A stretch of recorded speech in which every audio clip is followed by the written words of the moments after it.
This is Jill. And this is Caryn. And you're listening to Scream Girl Squad.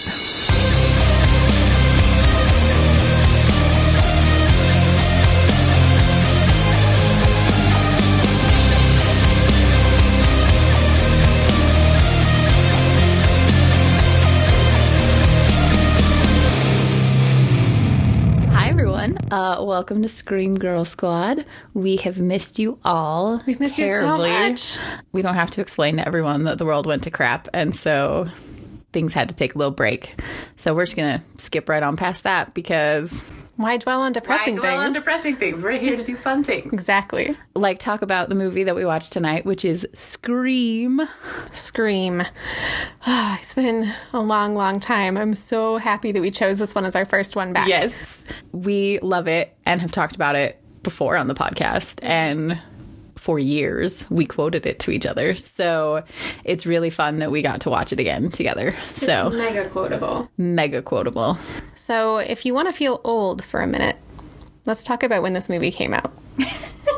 It was 1996. Okay. In the fall. Mm-hmm. We were in 7th grade. And so I remember watching this movie for the first time in your basement. And it was the first rated R movie that I watched. Really? Yep. Sorry, Mom. You jumped right in. Yep. Or at least the first one I watched that wasn't on TV with my dad or something. Yeah, been edited. Yes. So what made you decide to do that with this movie? Like, did it just happen to be the first one? Happened to be the first one that was offered to me. There wasn't any particular aspect that you were like, you know what? I'm just going to go for it. Nope. Caryn was like, hey, let's watch this movie. And I was like, all right. Yeah. That pretty much sums up our relationship. Yep. Well, the first time I watched it, my little junior high boyfriend wanted to show it to me because his older brother had shown it to him. And so we watched it together on a date. I think possibly the first real date that I ever was on, alone at a boyfriend's house, watching a movie, just the two of us. That makes sense that you would then come home and make the rest of us watch it too. Because it's great. Yeah. Well, and I knew you had seen it before when we all watched it because you were like, Jill, oh my gosh, you're going to love this. We have to watch it. And I was like, yeah, okay. We were a little young for its target audience, yes, I think. Absolutely. A lot of stuff went over my head the first couple times we watched it, but we watched it over and over and over in junior high and high school and quoted it constantly. And yeah, it's a good one. It's a good one. So... Jill had been thinking about rewatching it this fall anyway, since it's October and Halloween is coming. And when she and I realized, holy crap, we can actually start recording the podcast again, we decided, Scream Girl Squad. You know, it was a good comeback story. Plus, it's October, so you're welcome for all of you folks listening to this, getting you ready for Halloween. Yeah, isn't this so much better than us coming back in, like, June? Right? Or, like... March? Who likes March? No one. Lousy Smarch weather. So, let's talk about Scream. Well, as we mentioned, Scream came out in 1996, which it hurts inside.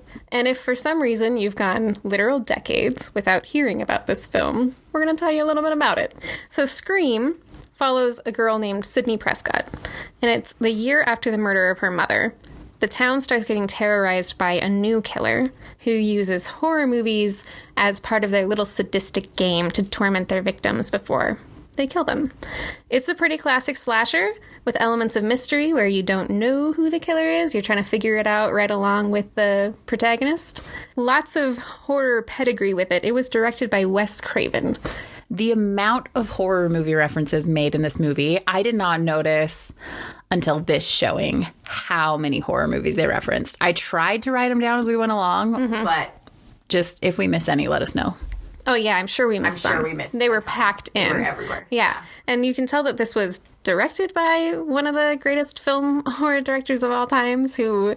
Like, half the horror movies that they referenced were directed by Wes Craven. Right. It was written by Kevin Williamson, who wrote some other of our favorites. He wrote, I think, the entire Scream franchise so far, except for the 5th one that's going to come out next year. Next year, there's going to be a new Scream movie. The preview came out today, so we were just like, this is fate. This is perfect. Yeah, if you haven't watched the trailer, watch it. I am so excited.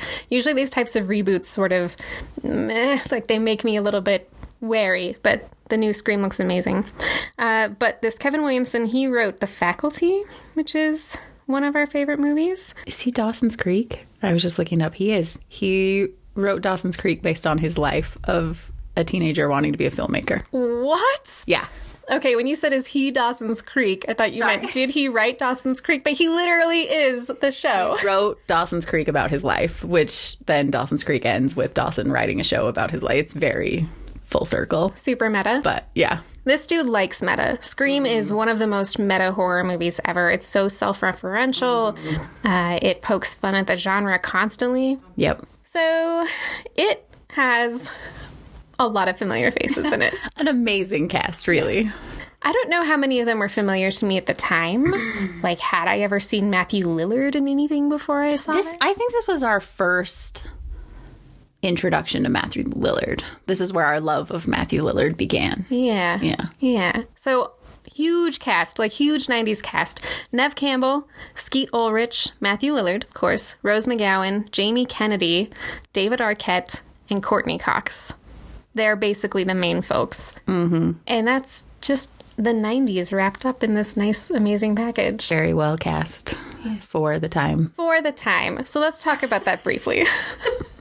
Scream follows a group of teenagers. Uh-huh. And in true 90s style, all of these actors and actresses are in their 20s. Weirdly, both Neve Campbell and Rose McGowan, the two female leads, they were 23 at the time.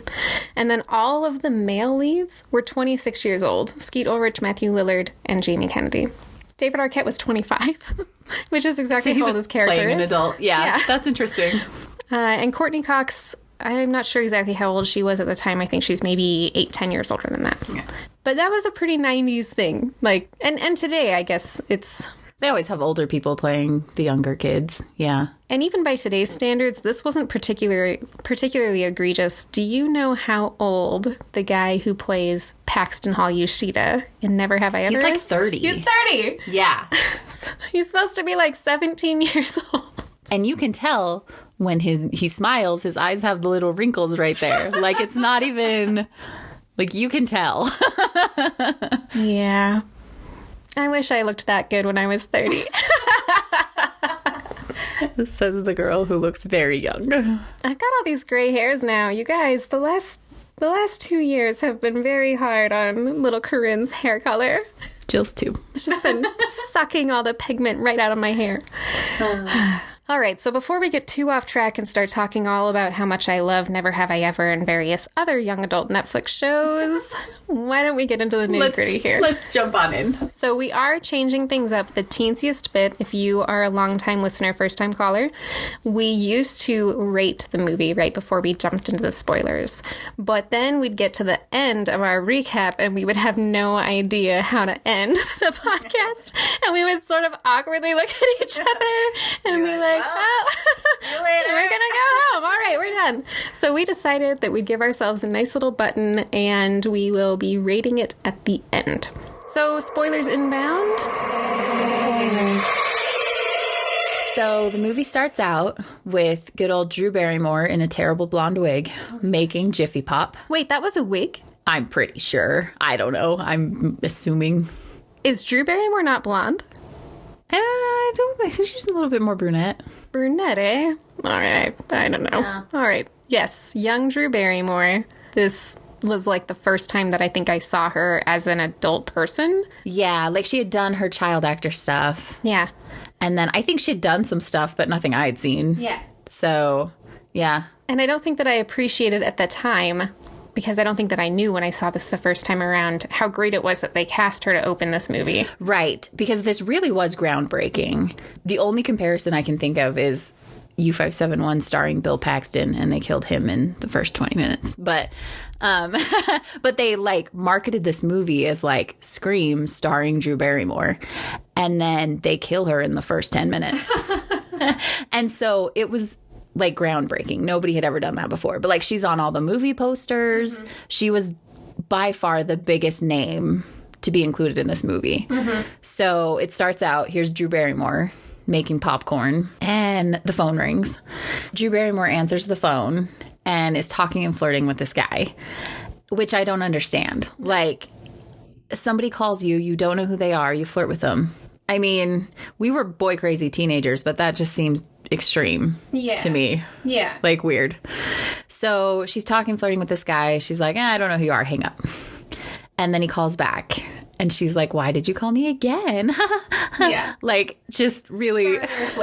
Further flirting. So she just keeps flirting with him. And he's like, hey, do you want to play a game? And then utters the famous, what's your favorite scary movie line. She says, Halloween. Which I think was a perfect answer for her. Yes. Because Scream was sort of the revitalization of the slasher genre. It's true. That I think Halloween was the initial explosion of it onto mainstream. Absolutely. And then he's like, hey, do you have a boyfriend? And she's like, no. So he keeps asking her for her name. And she wants to know why he wants to know. And he says, because I want to know who I'm looking at. And then she all of a sudden is like, wait, what? Yeah. And he's like, I want to know who I'm talking to. And she's like, that's not what you said. That's the moment where everything changes. Yeah. Like, the music changes, the mood changes. She starts freaking out. And she says, my boyfriend's coming. He's big. He's a football player. You better get out of here. He's like, you said you didn't have a boyfriend. And she's like, I lied. He's huge. And I assumed she was lying too, you know, that she's making up this fictional boyfriend. Because we all have done that. Oh, yeah, I have a boyfriend. He's huge. He plays football for the University of Utah, and he's going to kill you, right? Like, he's going to kick your ass. So, yeah, like, I was like, oh, yeah, she's lying about her huge football player boyfriend. Until he tells her to go to the back door and look outside. And he turns on the light, and there's her boyfriend tied to a chair with his mouth duct taped. Wearing a Letterman's jacket. Just in case you didn't know he was a football player, he's wearing his Letterman jacket. So she wasn't lying about that. So, and he's all bloody. You can tell he's been beat up a little bit. Yeah.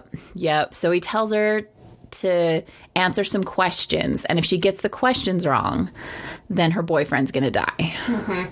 So he asks her, who's the killer in Halloween? And she's like, I don't know. And he's like, you said it was your favorite movie. How do you not know? And so then she finally gets it right. It's Michael Myers. And he's like, correct, hooray. And then he asks her who the killer is in Friday the 13th. Ooh, tricky question. Tricky question. And she starts screaming out, it's Jason Voorhees, which, spoiler alert, it's not. The killer is actually his mother. And so she got it wrong. And so her boyfriend dies. Yep. He not just dies, like, gets gutted. Yeah, and like, it's all spilling out of him. Like, his intestines are on the floor now. So, right out of the gate, you know something very important about this killer, that they're very fast. Yes. Because they had time to cut this kid open and yank all of his guts out. Yeah. Yeah. Which, I mean, they could have just fallen out on their own, but it's still, bleh. Yeah, I don't really want to know the answer to the question. Would they do that on their own? Intestines are on the floor. And you're just like, oh, well, all right then. Dead. Dead. It really early on establishes, hi, I'm a slasher movie and it's gonna get gory. Yeah. You're gonna see some things that are usually on the inside of people's bodies. Gear up. So she starts freaking out, right? She decides she has to run. There's a pretty good chase sequence. She gets chased. She gets, like, you can see a car driving up to the house, and she's trying to get to the car, and she gets tackled and stabbed. This was unexpectedly emotional for me. I did not remember this being so horrifying. The music suddenly gets very dramatic and sad because she's not dead yet. She's crawling along the ground. She's bleeding. The killer who is wearing a black full cape and hood and wearing a ghost face mask, by the way. Hence the killer name Ghostface. It's famous now. But she's dragging herself along. He hasn't even finished her off yet, and she can see her parents walking up to the door. Yes, and the car she could see in the distance was her parents. And they just walk up to the door like everything's normal. And she's trying to scream mom, but she can't because her she's throat's been dying. slashed. Yeah. So her parents walk up to the door and they kind of smell burning popcorn because she was making Jiffy Pop at the beginning. The house is full of smoke.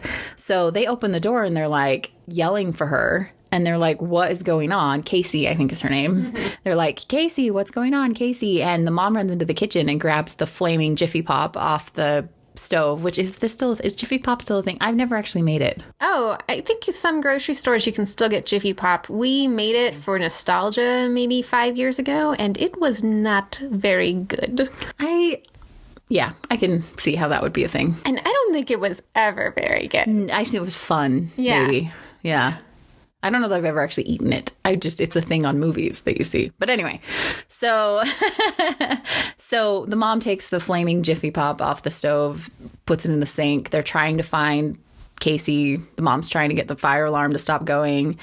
The dad sees like the wreckage of the chase scene, and I'm assuming sees the dead boyfriend, because he looks super horrified when the mom comes out of the kitchen, and he just grabs her and is like, go to the neighbors and call the police. Like, he's kind of trying to direct her away from the back patio. Yeah. And he's like, go to the neighbors, call the police. Like, he knows we got to get out of here.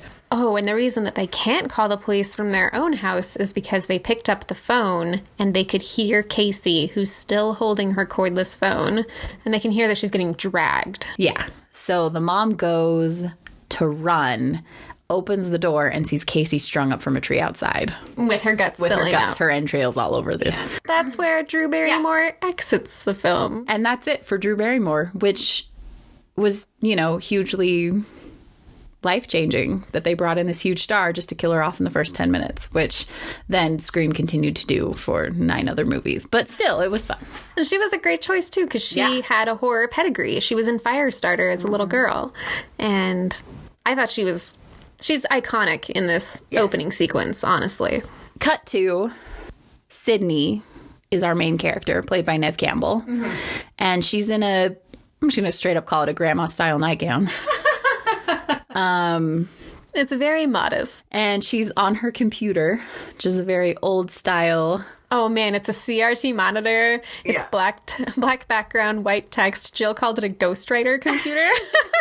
And so Jamal had in his room and typed to ghostwriter.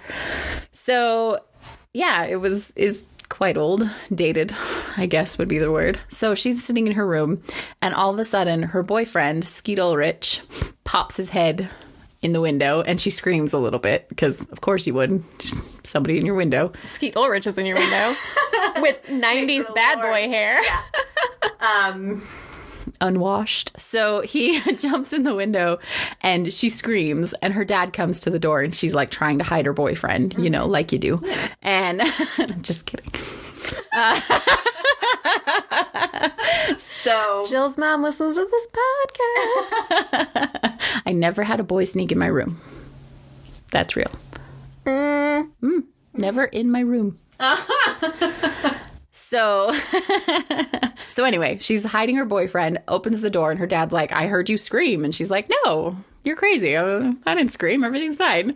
And he's like, all right. And then they talk about how he's going out of town and where he'll be staying and how she can get a hold of him. And he's clearly a very protective father. And he's like, are you sure you didn't scream? And she's just like, no, I'm fine. Everything's good. Go away. So he leaves, and her boyfriend comes out and proceeds to pressure her into having sex. There's really no other way to explain this scene. No, that's exactly what happens. He lays on the pressure thick, and then at one point says, I'm not trying to rush you. Yeah. And Jill snorted. He's like, I'm not trying to pressure you. And I was like, but you are. Yeah. A lot. Yeah. So when you're in a relationship where there's no pressure from sex, it is not the thing that he comes over to talk to you about at 12 o'clock at night when he climbs in your bedroom window. Just saying.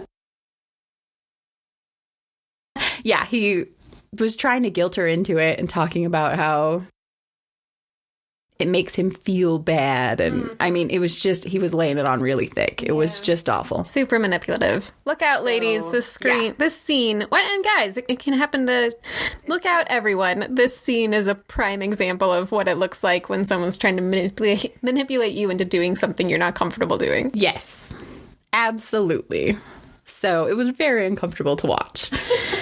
And I feel like they were trying to set him up as the nice guy in this scene.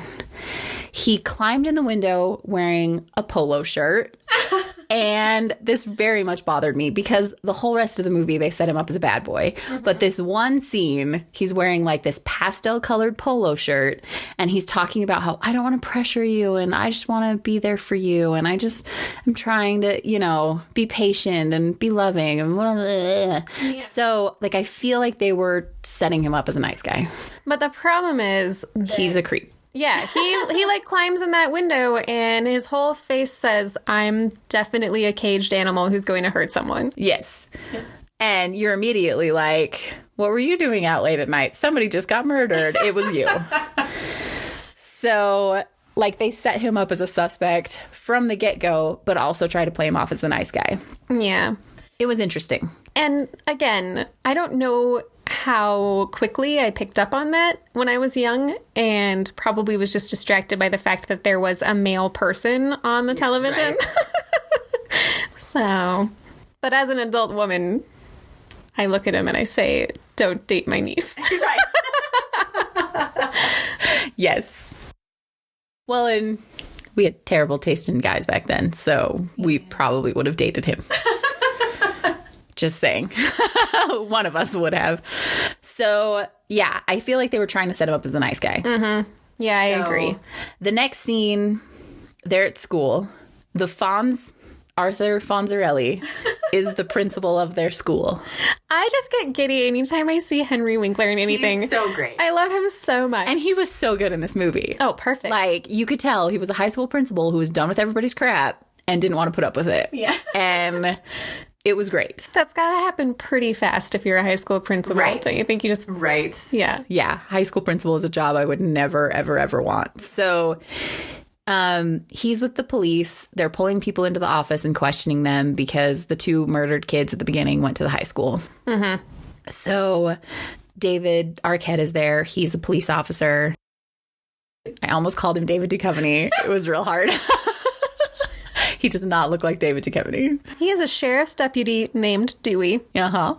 Deputy Dewey. Mm-hmm. He has the kind of mustache that people grow when they really, really need to age up their face. Yes. Yeah. Yes. That kind of mustache. It doesn't work, and it's fabulous. Oh, it's adorable. Then it cuts to Sydney with her group of friends sitting outside the school talking about the murders. Mm-hmm. So it's Sydney and her boyfriend, Billy, Skeet Ulrich, who climbed in her window, Matthew Lillard and his girlfriend, Tatum, who is Sydney's best friend. And played by Rose McGowan. And Jamie Kennedy, who plays Randy. Mm-hmm. And they're all talking about the murders. And Randy is the guy who works at the video store who has way too much knowledge about scary movies. Yeah. And he's totally playing that out. And I was a little disturbed by this scene because no one seemed upset but Sydney that people had been murdered. Yeah. Like, not even her best friend or Randy. Like, if someone I went to high school with, even if I didn't know them at all, got murdered, I would be horrified. Like, I would be traumatized. Yeah. It would be really hard for me. And, like, legit nobody cared. Yeah. Like, in this whole movie, there was no, like, grief counselors. There was nothing. They were just like, oh, cool. Some people got murdered. Whatevs. No, you're totally like, right. We're going to crack jokes and laugh about it. Yeah. It was just the tone was interesting. When we were in high school, someone died in a car accident. No one joked about it. Right. So I guess we're human, and these people characters are. So yeah, it just immediately I was like, they are all psychopaths. Like, what is wrong with these people? And like, nobody cares. They're all joking about it. Matthew Lillard makes this amazing joke where they're like, did they really find her liver in the mailbox? Somebody's talking about, and Sydney's horrified. Mm-hmm. Like, her best friend is like, cut it out. Like, she's clearly having a hard time, and they're like, liver alone. Get it? Liver alone. Like, just cracking jokes about it. And yeah. Sydney has to, like, get up and walk away. But that is the first line. This entire movie was sort of a reminder to me of phrases that I said way too often. Mm-hmm. And liver alone was one of them. Yes. So. Very much so. But the way that Matthew Lillard delivers that terrible, poor taste joke is amazing. Amazing. Yeah. He's fantastic. So they've apparently been taking the emotional suppression drug from Equilibrium for some time.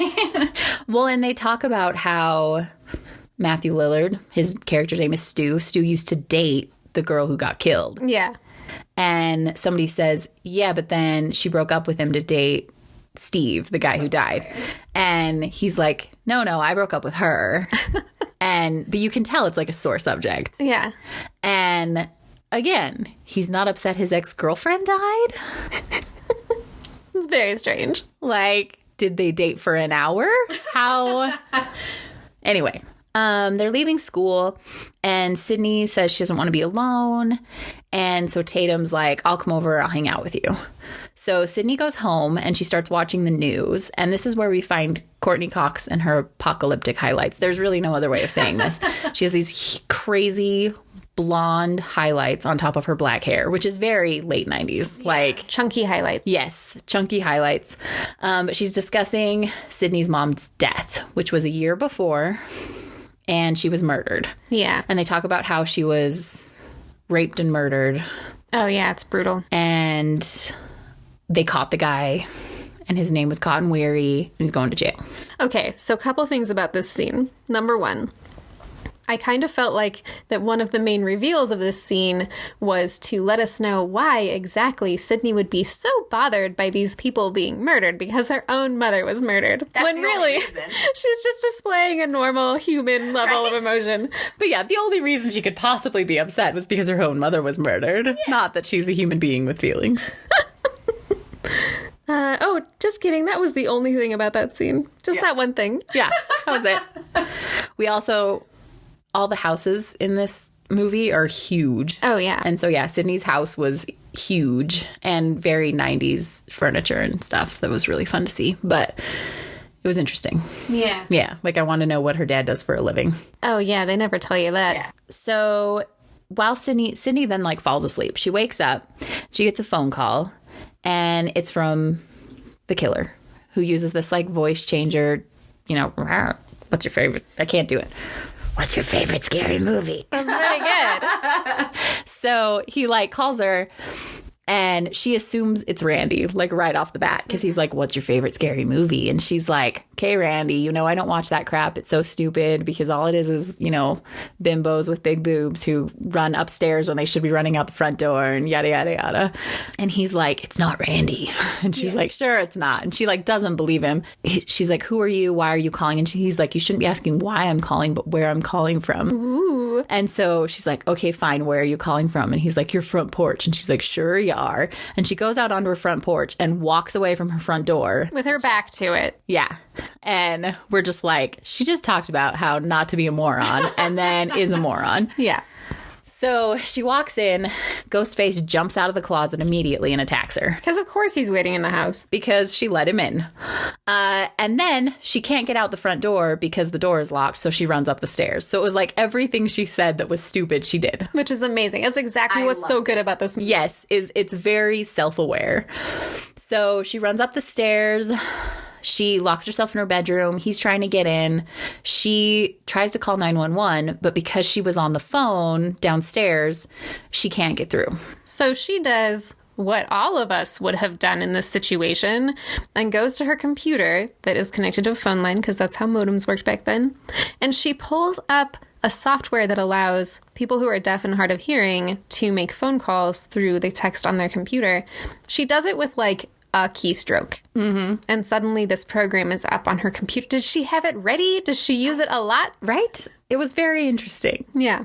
That it was so easy for her. Yes. So she calls through her computer for the police. Mm-hmm. And then all of a sudden the killer disappears and Billy climbs in her window. Mm-hmm. Not suspicious. Not suspicious at all. So she's like, oh my gosh, it's Billy. You're so great. And then a cell phone falls out of his pocket and she freaks out. Mm-hmm. Which... of all the things, a cell phone's like, did he not have a cell phone before? They don't really explain that. Like, why do you have a cell phone? And why do you have a suspiciously small cell phone for 1996? Did you notice that? Like, I don't think I had a cell phone that small until 2003. I did not think about that. The cell phone falls out of his pocket and she freaks out. And she's like, what are you doing here? Why are you here? Like, and he's like, I just came to check on you, like a good boyfriend would do, because he's still laying on the nice guy act. She's like, nope, don't believe you, and runs downstairs.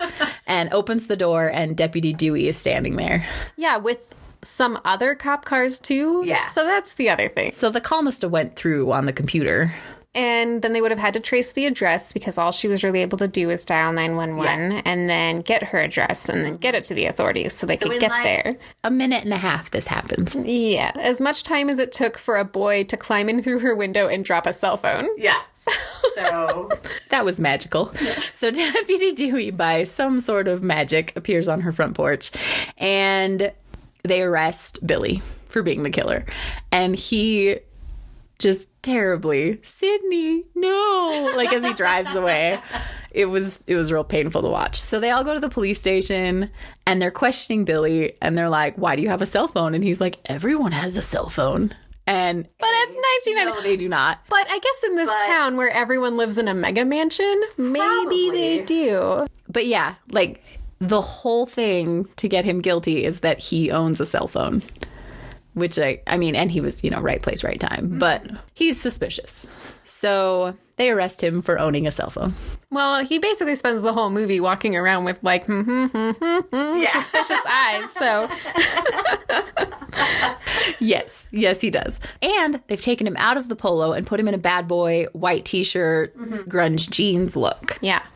So they're changing what they want you to think of him. He's basically missing a leather jacket and a motorcycle and like a pack of cigarettes rolled up. That's what I was going to say. All he needed was the pack of cigarettes rolled up in the sleeve of his shirt and like be an outsider. Yeah, like they clearly had a plan with this one. So they've got Sydney at the police station. She's been attacked. They can't get a hold of her dad at the hotel he said he would be at. So she goes home with Deputy Dewey and Tatum. So they decide they're going to sneak her out the back. And one of the best scenes happens. So they're sneaking her out the back of the police station. And Gail, Courtney Cox, the reporter who was reporting on her mom's murder, comes running up. Sydney, I want to ask you some questions. And Sydney's like, about the book you're writing? And you find out she's writing a book about Sydney's dead mom. And she says something like, yeah, I'll send you an advance copy. And Sydney punches her in the face.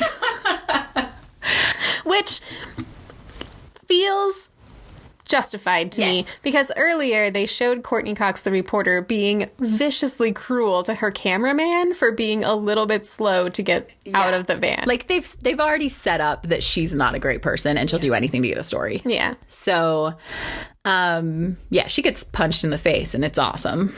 Oh, so then they go and they're at Tatum's house with Deputy Dewey. Because he is Tatum's older brother. He is Tatum's older brother, which we find out about this part. And so they're sleeping and then they're like, Sydney, you've got a phone call. And she's hoping it's her dad. So she goes to answer the phone and it's this scream face guy again. And he's like, I'll get you next time, basically. And so she screams. Dewey comes running in, picks up the phone and is just like, hello? Oh, I laughed so hard. David Arquette's delivery of that one word. So perfect. Like, you could tell he was, like, trying to be a tough guy, but then he was just like, hello? Like, kind of timid. So they let Billy out because Sydney gets a phone call. Clearly, it's not him. He's innocent. Gets let out of jail. Yeah. Oh, they're watching the news before they go to school, and they find out Sydney testified against Cotton Weary and said that she saw him and got him arrested and put in jail. Yeah, so that's the man who's serving a sentence for killing Sydney's mother. Yes. And it always made me feel a little bit weird because he's this killer, right? He's like this violent man. But I was in love with Liev Schreiber, who plays Cotton Weary, for decades. Still am, really. He's adorable. He's a very attractive man. I will always love him for his role in Kate and Leopold Alone. He's in this for 10 seconds. Yeah. Like doing a perp walk to a cop car or something. Yep. And he's just so hot. Yep. And you're just like, man, that sucks that he's a murderer. So they watch him on the news. They get to school. All the news vans are there. And Sydney goes over to talk to Gail at her van. And she's like, off the record. I don't want to be on camera. I just want to talk to you. I promise I'm not going to punch you again. As Gail's like trying to apply cover up to her shiner. And they talk about the book that's coming out. And she's like, you eviscerated me. Like, how do you think I'm lying? And Gail was just like, he was set up. Like, you don't know what you saw. You were a girl. You were freaked out. Mm-hmm. And she's like, I saw Cotton leave wearing his jacket. And she's like, no, you saw someone leave wearing his jacket. Yeah. Like, they set up the fact that Cotton Weary probably didn't kill her mom. Yeah, Gail makes it very clear that she believes Cotton Weary is innocent and was framed. And Gail can kind of tell from the way that Sydney is acting that maybe Sydney's finally starting to believe that too. And that maybe the killer who took out Casey and boyfriend at the beginning of the movie is the same person who killed Sydney's mom. Yeah, and Sydney says to Tatum, like, I can't believe that Cotton's innocent or not guilty, because then that means whoever killed my mom is still out there. Mm-hmm. So she's having a hard time with it. Yeah. So they go into school, and this is where, like, high school kids are dicks. So they're all running around in, like, Ghostface masks and just being completely awful. Mm-hmm. And it cuts to, like, the principal just getting pissed at these kids who are running around, and he, like, has this pair of scissors, and he, like, is very threatening to these teenage boys. And he's just like, you're expelled, you're out of here. And they're like, you're too harsh, man. Like, this is, he's like, 2 of your classmates were murdered, and you are cracking jokes. I am not being too harsh. And it's like the first time that someone is being logical about the fact that people were murdered and someone else is attacked. Like, he's the only person who appropriately is like, this is not okay. Like, yes, I think those kids should have been expelled. This is not okay. Oh, yeah. Yeah, I feel like the principal is us in that moment where we're like, why are none of these children taking this seriously? And so he's like, no, you're expelled. Get out of my school. And he's pissed, rightfully so. Yeah. So then Sydney is like walking away from these douche kids running around in the Ghostface masks and runs into Billy because he's free now because she got a call.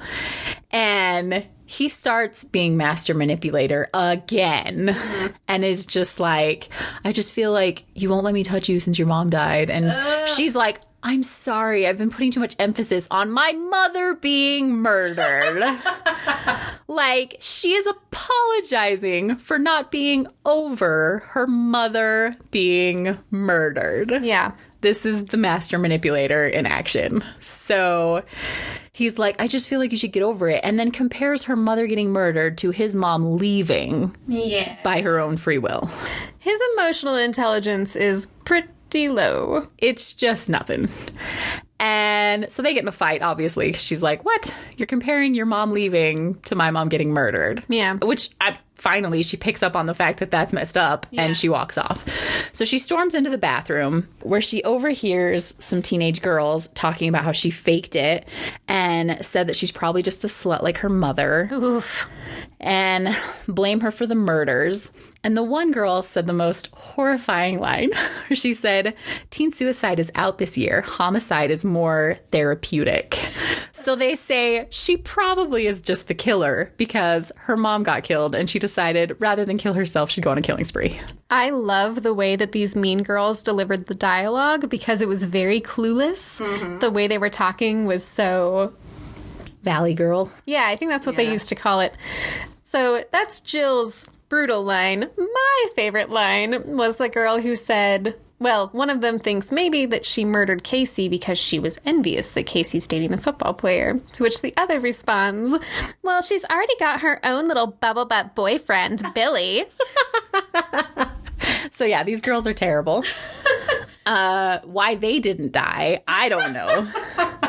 Because usually people like that in movies get offed, right? Like, you hear girls being terrible and mean and they get killed in the next scene. Yeah, because that's a horror movie trope, right? A thing that it's like you get punished for sinning or for being mean. Yeah. Yes.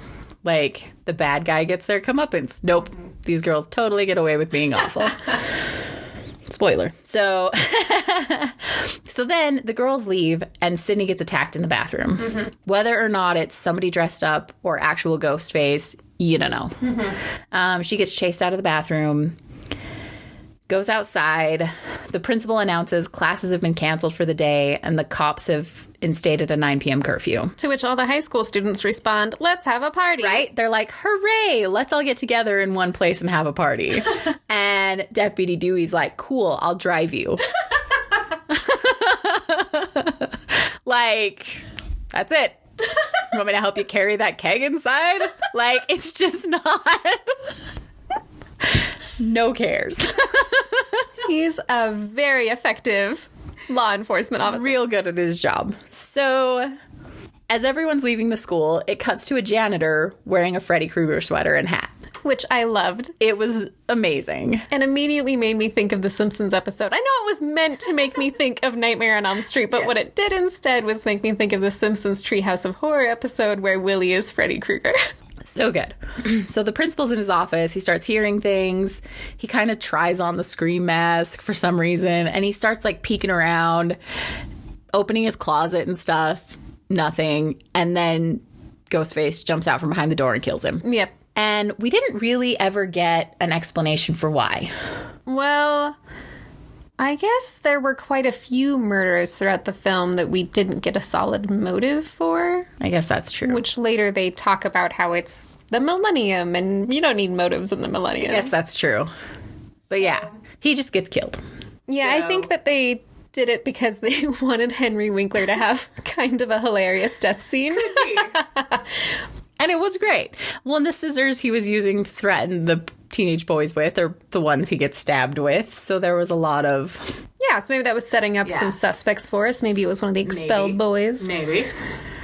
There was a brilliant shot when he's dead on the floor where it zooms in on his eye and you see the reflection of, Ghostface in his pupil. That was... Ghostface. Why do I keep calling him Screamface? Because you're old.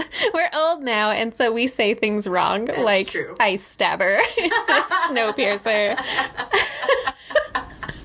Yes.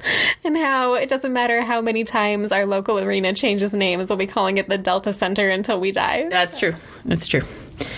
So, yeah, Screamface in his eyeball, which was brilliant and magical. I loved it. Oh, so then the girls are talking on Sydney's front porch. So, I have issues with this scene because they talk about, let's have a party. Come on, it's going to be great. Let's have a party.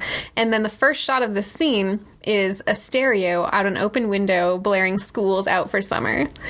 And then it pans down to the girls talking on the porch. And there's... In hushed, reverent tones. Yeah, having like a serious conversation.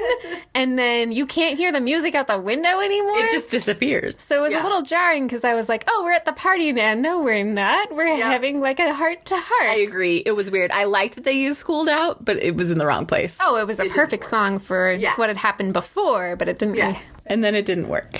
Yep. So they're sitting on the porch and... Tatum says, this is starting to sound like a Wes Anderson film. Wes Carpenter. I thought she said Wes... Yeah, because she combines Wes Craven and John Carpenter. Oh, there you go. Yeah. Wes Carpenter film. That's what it is. So... Which is pretty great, because Wes Craven directed this movie, and they've referenced John Carpenter a number of times. Yes. So adding them together. And Tatum also says she believes that Sydney's mom was a whore. Which is, that's, your supportive best friend. That's the kind of thing that you would expect. And she says she believes it by saying, you hear that story about Richard Gere and the gerbil enough times, you start to believe it. So was that a thing in the 90s? Yes. Okay. Yes. I think that young junior high Caryn was too involved with other things. Maybe. Didn't know about it. So yeah, basically Sydney's a little mad and starting to think, maybe my mom was a slut. Like, Sydney puts up with a lot of mistreatment in this film. Yes. Her boyfriend's very manipulative and pushy. Her best friend is terrible. Yep. Yeah. But yeah, like I feel like she kind of walks away from the house being like, I have some thinking to do. And her thinking for some reason is not, I should find a new friend. Right?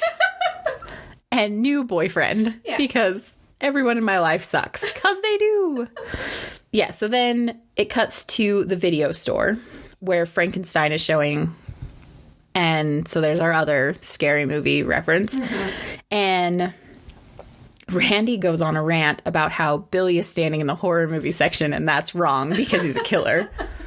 Randy, like, predicts how the movie is supposed to work, right? Like, he talks about horror movie formula and the killer's never who you suspect and yada, yada, you know, goes through all of how horror movies work. Mm-hmm. And Billy comes over and hears him and was like, you know a lot about this stuff. Maybe the killer's you. And Stu's like, yeah, Randy, it's probably you. And they're all just, you know, accusing everyone at this point. Yeah. And Randy admits that, yeah, in a horror movie, he would be the prime suspect. Right. But Randy also says that Sydney's dad, who no one can find, is clearly a red herring. Mm-hmm. And that Billy is obviously the killer. Yes. It cuts to the police station where Deputy Dewey is talking to the sheriff, and they're like, we found out that the calls that went to Sydney came from her dad's cell phone. Mm-hmm. So we need to find him. Yeah. So maybe red herring, maybe prime suspect. I loved this scene, though, because this film has an amazing score and a great overall soundtrack, and they play Red Right Hand by Nick Cave and the Bad Seeds over this montage of the town, like, closing up because everyone's getting ready for this 9 p.m. curfew in, I think, the fall, and it's not the 9 p.m. curfew yet, or possibly it's slightly after, and it's really bright outside still. It's like it's 6 o'clock at night. Like, what time did the sun set here today? 7? It was very sunshiny. Like, it looked like 4 p.m. But yeah, it was great. So cuts to the house where the party is. Dewey, as I said earlier, drives the girls to the party. Mm-hmm. So Gail is there because why wouldn't you go to a high school party as a news reporter? And she decides to flirt with Dewey to get a story.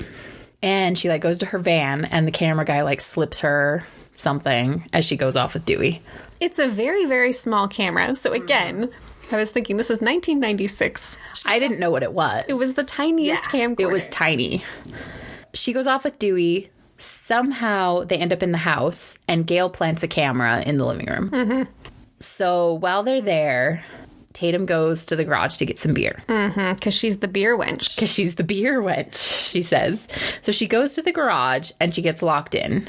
And then all of a sudden Ghostface shows up and starts attacking her. Do I need to talk about this? Because I don't know if you're going to be able to get through it. Jill was cackling like a mad woman during the entire scene. It is just the worst chase scene, death scene ever. It's amazing. Yeah, it's amazing. It's just so unrealistic. But awesome. But awesome. It all takes place in this small garage. I mean, a 2-car garage, but the amount of ground that they cover is amazing. Tatum's throwing beer bottles at Ghostface. She's, like, opening a refrigerator door and clotheslining him with it. It's great. So Ghostface starts opening the garage door and she tries to climb out and then he shuts it. And then opens it and shuts it. And so she starts climbing out the dog door in the garage door because that's a thing that people have. Mm-hmm. And she's halfway out the dog door, which why I don't know why she thought she could fit through that with those voluptuous hips of hers. But so she's climbing through the dog door. She gets stuck and Ghostface opens the garage. And somehow the garage motor is strong enough to lift a person through this dog door up and doesn't stop at any point and squishes her in the garage door. And that's the whole time that the garage door was rising. That's when Jill kept laughing harder and harder and harder. I couldn't help it. She was just dangling there and kicking her legs and it looked ridiculous and I couldn't stop laughing. And then it showed her head get like squished in the garage door and it was so like fake Play-Doh squishing. I'm sorry. I just had to laugh. Oh, terrible. It's the best kind of amazing. I loved it. I loved every second of it. It was laughter from joy, not anything else. Yeah. Oh, 100%. Yes. But I was sitting there thinking, man, Jill's pretty heartless over here. Like losing it at this teenage girl who's about to get crushed to death. Well, I've seen it before. But yeah, classic garage door death scene, which when we watched this in junior high, I was scared of garage doors for quite some time. I'm still scared of garage doors. It's true. Still to this day, I'm a little nervous. Well, my grandpa was repairing one time, and it fell on his face. And it did some serious damage to his mouth. So, I've always been nervous about them. I get that. Garage doors are scary. So this was absolutely one of the reasons for that. Oh, but agreed. This is totally iconic and haunted me for life. Yeah. Sydney's decided it's time to go home. She's looking for Tatum, can't find her. Can't imagine why. Weird. So she's standing at the door with Stu, like, where's Tatum? And he's like, I don't know. And then all of a sudden, Billy pops out. And he's like, look who it is. Like, guilty, like, clearly he invited Billy over. Yeah. And Billy's like, hey, Sydney, can we talk? And she's like, yeah, I guess. And she had talked to Tatum, who basically told her, stop being a prude and get it on with your boyfriend already. Uh-huh. That, again, was her takeaway from that whole conversation. Yes. Everyone is giving her terrible advice. So she goes upstairs with Billy. We cut to Gail climbing into the camera van, and they're watching the camera from the house. And they're like, oh, there's a delay. Like a 30-second delay. However long it took her to walk from the house to the van. So like 30 seconds. So then it cuts back to Sydney and Billy, and they go upstairs to talk. I wrote with quotation marks around talk. And Sydney totally spills her guts about everything. All of her conflicted feelings, all of the stuff that she's been upset about. She's like, I've just been having a really hard time since my mom died. And he's like trying to be the nice guy about it, but like still trying to pressure her into having sex. And he says perfectly normal things like, we're all in one great big movie. You can pick the genre. So she says, maybe I want to be in a Meg Ryan movie. And he looks at her like she's crazy. We all want to be in a Meg Ryan movie. Oh, yeah. Sorry. You've got mail. Forever. Forever. I want Tom Hanks to show up with flowers and make me tea when I'm sick. So then he gives her a funny look, and then she's like, or, you know, maybe a porno, and they decide to have sex. Yeah. And like, really? Really? They've waited all this time. They're going to do it in a house full of people. Well, there's a murderer on the loose. Yeah, that's the perfect time. 12 hours previous thought her boyfriend was the murderer. Just all the things that make no sense as an adult person, but as a teenage person, didn't give it a second thought. This is what we talk about when we tell our friends, make good choices. We're talking about make the opposite of these choices. Yes. Because you're just, as a teenager, be careful. Your teenage brains do not work right. And this movie proves it, because this is all completely plausible things that teenage girls would do. So yeah, the more emotionally wrecked you are, the more likely you are to just make bad choices. Yeah, and let yourself be peer pressured into otherwise unquestionably bad choices. But just more reasons to be glad I'm an adult now. Anyway, so they have sex. Downstairs, a group of people is watching Halloween, and Randy gives his speech about the rules to surviving a scary movie. Rule number 1 is no sex. Of course. And it cuts to Billy and Sydney making out upstairs. Yeah. And then it says, don't drink and do drugs. And they're all like, cheers, and drinking and having a great time. And then he says, never say, I'll be right back. And so then Stu gets up and he's like, I'll be right back. And he's going to go get more beer. Yes. So Dewey goes and finds Gail and is like, hey, we just got a call about an abandoned car down the street. Do you want to go look for it with me? And she's like, sure. So they go off walking together through the woods and get run off the road by drunk teenagers who run out because Randy gets a call saying, hey, the principal got murdered and strung up from the goalpost at the high school. And all the teenage boys are like, awesome, let's go see. Yeah. And they all run off. Because again, these kids have no sense of right and wrong. So they're like, cool. And they leave. So this is a high school full of sociopaths. Yes. So Randy's laying there all by himself on the couch watching Halloween. So Gail and Dewey get run off the road. He pushes her out of the way. They kiss. And then they find Sydney's dad's car. Oh my gosh. But the way Gail looks over, sees something, and says, hey, is that what you're looking for? And Dewey says, my whole life. It's so cute. He's so nerdy and adorable. And she's like, what? No, the car. Cut to Sydney and Billy getting dressed. And he's like, hey, are you okay? And she's like, yeah, I'm fine. And she's clearly not fine. Like, she's a girl who should not have had sex for quite some time. She needed a lot of personal healing, but whatever. So then she asks Billy, she's like, hey, who did you use, or who did you call with your one phone call? And he's like, gets real mad. And he's like, you still don't trust me, do you? Yeah, because her theory is, wouldn't it have been smart for him to use his one phone call to call Sydney at Tatum's house and therefore essentially, clear himself. And I thought this was a weird time for that idea to come into her head. And then for her to like be jokingly saying it, and then he got real mad, I would have been like, oh crap. So he's like... He starts shouting, what do I have to do to prove to you that I'm not a killer? And Ghostface bursts through the door and stabs him a bunch of times. It was kind of poetic. Oh, it was amazing. So he gets stabbed a bunch. She screams and runs out of the room. He dies so melodramatically. He's clutching his wounds. Sydney, no! Like, it was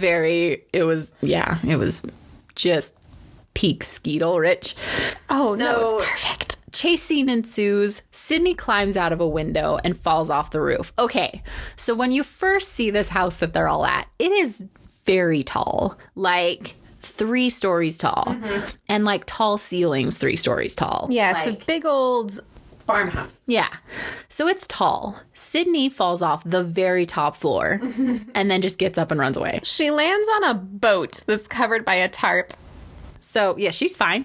She gets up. She's totally cool. And runs away. So... Oh, she gets up off the boat and sees Tatum. Oh, yeah. Stuck in the garage. Tatum's stuck in the garage. That would suck to see. Totally sucks. Cuts to Randy, who is sitting on the couch. Now, Randy is played by Jamie Kennedy. So Randy's sitting on the couch yelling, Jamie, look behind you. Jamie, run. Because he's watching Halloween and Jamie Lee Curtis is on the screen. Yes. And he's screaming, Jamie, look behind you, as Ghostface is behind him. Oh, that's so just folding in on... So magical. So he's like, Jamie, run. Jamie, you're going to get killed. What's wrong with you? And Ghostface attacks him. Sydney runs to the news van and watches with the cameraman as Randy is approached by Ghostface. And they're screaming at the TV exactly the way that you would scream at a horror movie. Right? Yeah. So the cameraman opens the door like, I gotta go save this kid. And Ghostface is there and stabs him. And he's like, oh, delay. I don't remember if he says that or... So anyway, I think like he says it as he's getting stabbed, which was a little weird. So he gets stabbed. And Dewey and Gail come back. They figured out that the car was Neil's, Sydney's dad. And so they're sure he's at the party killing people. So they go to look for him. Dewey goes inside the house. Gail gets in the news van. Can't find the cameraman. Does she see blood? She sees blood on the ground. Yeah. So she decides, I have to get out of here. Jumps in the front of the van. And Randy pops up out of her window. We had to rewind it because it happened so fast. We weren't sure what happened. So Randy pops up at the van. She screams and hits him with her cell phone. Her big brick, you all remember them, huge as like bigger than a cordless phone cell phone. She hits him in the face with it and he falls down. She bludgeons him with it. Yeah. And then she goes to drive away and something's dripping down the window. Dripping? Man, that windshield was caked in blood. So she turns on the windshield wipers and it's blood. And she's like screaming, and then the cameraman slides down the windshield ever so slowly, magically. And she screams, freaks out, drives off, and runs over Randy. Gail is driving away in the van, and Sydney is running around because she's all discombobulated, and Gail swerves to miss Sydney and crashes the van into a tree. Yes. And Sydney does not go check on her. Nope. She just, like, keeps running back to the house. Yep. Just runs up to the house yelling for Dewey. I shouldn't judge her. She's in a very heightened emotional state. She just saw her best friend hanging out of a garage door, but... Which, you know, of all the things Gail's done to her, I might have done the same.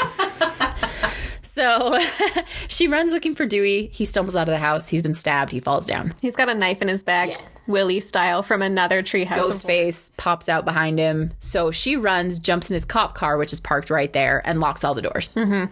Ghostface appears at the cop car and holds up the keys. Yeah, she's not going anywhere. And so she's like, crap. And Ghostface, of course, gets in the car with her. They fight. She gets out, runs inside. Mm-hmm. So as she's running inside, Randy comes out and he's like, oh my gosh, Sydney, you have to help me. And she grabs Dewey's gun as he's laying on the ground. So she's got Dewey's gun and Randy comes out and he's like, Sydney, you have to help me. Like, and Stu comes up and he's like, no, Sydney, stay away from him. He's the murderer. And Randy's like, no, Stu's the murderer. He's gone crazy. You have to help me. And Sydney's like, F you both, and goes in the house and locks the door. That's it.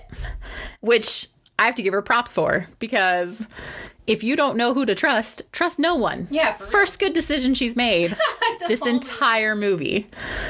So, Well, that and grabbing the gun, I suppose. that's true. So then Billy comes stumbling down the stairs and she runs to him and she's like, oh my gosh, I thought you were dead. And he's like, let's get out of here. We have to, I'm going to save you. So, Oh, I wish you guys could have seen the face that Jill just made. So she gives him the gun and then they open the door and he shoots Randy. Mm-hmm. For no reason. And Randy's like, don't trust him. And then he goes, we all go a little mad sometimes. And then he's like, they say that in Psycho. Mm-hmm. And turns around and licks his finger. And he's like, I used corn syrup like they do in Carrie. So there's 2 more horror movie references. Yeah. And at this point you realize, okay, he has just lost himself in this abyss of horror movies and he's not even capable of being a real human anymore. Yep. So she's like, no. So he grabs her. Stu shows up and they grab Sydney and take her into the kitchen. So I was slightly distracted in this scene because it's fall and it's sweater weather and I like being cozy, and Matthew Lillard was wearing a ridiculously comfortable looking sweater. And so during this pivotal scene when they're dragging her into the kitchen so they can reveal that they're the murderers, I was thinking, I wonder if you can still get that sweater. Sure. So if anyone knows where you can get that exact nice knit sweater, I would like one. I will keep that in mind for Christmas. So they take her into the kitchen and they explain how they framed Cotton Weary and killed her mother. Mm-hmm. And she's like, why? And Stu says, as Caryn mentioned earlier, sometimes there isn't a motive. You just do stuff. So then Billy's like, oh, except she slept with my dad. So here's my motive. And she's the reason my mom left. So I'm real upset. And now it's been a year and we're going to blame your dad for it. And they pull her dad out of a closet and he's all tied up and gagged. And they use the voice changer, give it to her dad. So this is where things go wrong. Up to this point, they've been pretty intelligent, right? Like, they were able to frame another man for murder and successfully kill a couple other people without getting caught. I mean, Billy sort of made some dumb choices, but he was able to convince people he was innocent. Yeah. But then, before doing anything to Sydney, like tying her up or weakening her in any way, they decide to start stabbing each other because they're like, we're going to be found wounded and the only survivors. Yeah. So they start stabbing each other. I'm going to blame alcohol and bloodlust. Maybe. Because by this point, in one night alone, they have murdered... Well, I guess I should say in one day alone, they've murdered the principal, the cameraman, Tatum. Tried to kill Dewey, Randy. I mean, they survive. Yeah. Spoiler alert. But you don't know that at the time. Yeah. So... yeah, they're just killing people like crazy. So they're not really thinking things that clearly. So they start stabbing each other a lot. And like Stu says some really awesome, like, I'm getting woozy, man. You stabbed me too hard. And I had to say to Caryn, do they think no one's going to notice when they get to the hospital that Billy is covered in corn syrup? And she's like, well, maybe he's going to shower first. But then, no, they go ahead and start stabbing each other. Yep. So, no, they just weren't concerned about the fact that he was covered in corn syrup. Every line that comes out of Matthew Lillard's mouth from I'm getting a little woozy until the end of the film is absolute gold. Absolute gold. Yes, I wrote down a couple of them. But so they're like stabbing each other and the gun disappears. So they decide they're going to shoot Sydney. They go to get the gun. The gun is gone. And then Gail shows up and she's holding the gun.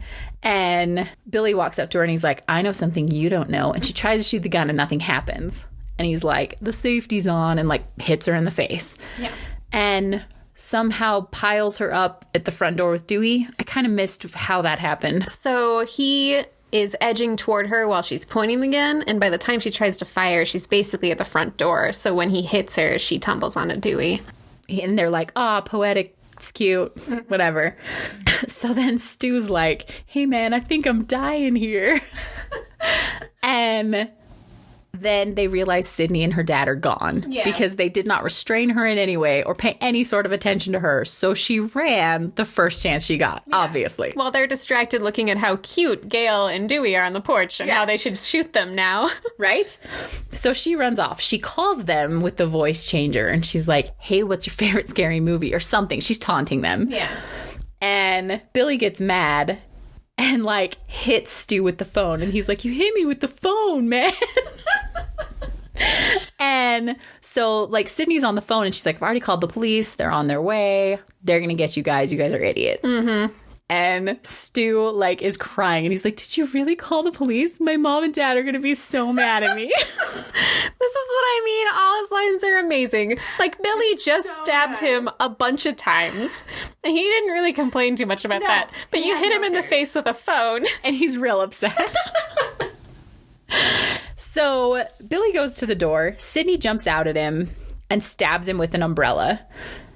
Then Stu jumps out and runs at her. So like in the span of the last 10 minutes of this movie, you get nothing but jump scares. Mm-hmm. So then Stu runs out at her. They fight. She crushes him with the television because TVs back then weighed 120 pounds. I had totally forgotten that's how he died. Me too. Yeah. So he gets crushed by the television set. So then Randy shows up and like Billy jumps up out of nowhere and Gail shoots him and then says, guess I remembered to take the safety off that time, bastard. Yeah, that's a pretty good I just killed the bad guy horror. Yes. Yeah. Yes. So Randy shows up, jump scare. Billy jumps up, Gail shoots him. 2 jump scares. So then they're standing over his body, and Randy's like, this is the point where he comes up for one last jump scare. And then he does, and Sydney shoots him in the head. Yes. And then the dad pops out of the closet and scares them all again. All the jump scares in the end of that movie. Just right in a row. And then the movie ends as Gail reports and the credits roll. Mm-hmm. And she talks about these 2 crazy horror movie obsessed guys go on a killing spree. And the movie ends. Yeah. So just magical. So great. I loved every second of it. All right. Well, let's get into it then. So if you are listening for the first time, Jill and I always rate movies on 2 separate scales. The first is the Enjoyability Factor, and we always use whatever snack we couldn't resist eating that night. There's always a snack. We have yet to run into a problem where there wasn't something to rate the film with. It's true. Then we also rated on the Fright Factor how scary it was, and we will use something scary from the movie for that. So, Jill, this evening we ordered Crumbl cookies to be delivered to your house because there's nothing better than having a lot of sugar brought to you. It's true. So, on a scale of 1 to 5 Crumbl cookies, how much did you enjoy Scream? 5. Oh, 100% 5. Yeah, hands down a 5. This, like, aside from how incredibly meta it is and how funny it is, there's so much humor in it, so many quotable lines. It's so incredibly well written. It's so rewatchable. Yeah. Like, I've seen it a bunch, and I don't even care. I'll keep watching it a bunch. Yeah. The structure's fantastic. So yep. If you haven't seen it in a really long time, rewatch it. Mm-hmm. The nostalgia is killer, and yeah. So good. All right, Fright Factor now. On a scale of 1 to 5 Ghostfaces, how scary is Scream? The first time I watched it or this time? Let's do both. The first time I watched it, I would say maybe 3. Yeah. There were some jump scares. There were some tense moments. It definitely, I mean, as we said, scared of garage doors, right? So I would say probably a 3. Today, is 0 an option? Pretty much, yeah. 0. Yeah. I'm not scared of it at all anymore. I'd 100% agree with that. And I think for me, slashers have never been the scariest genre for me. The jump scares are usually pretty reliable, and I feel like that's the bread and butter of the slasher movie, is the jump scare and then the dread when someone's crawling on their, like, palms and their butt to get away from someone, and they've been stabbed a whole bunch of times, and you know that death is coming. But on the whole, it's not really the scariest genre for me.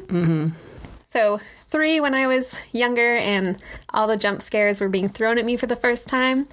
But even after not having watched the film for a solid 20 years, I still remembered enough of the jump scares that they didn't get me at all. Yeah.